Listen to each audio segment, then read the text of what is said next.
everyone, my name is Onzo. I live in Daejeon. Let's study about states of matter. This is solid. They are hard. We can hold them with our hands.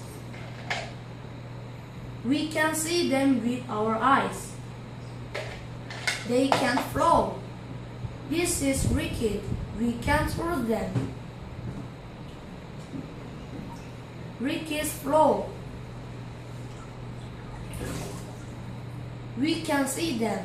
They don't have a fixed shape. Liquid can change to solid and gas. I will show you gas as volume. I float a paper ship. Then I sink a paper ship with cup.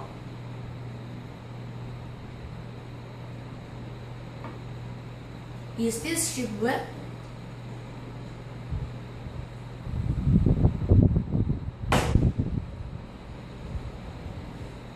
No, because there is gas in the cup.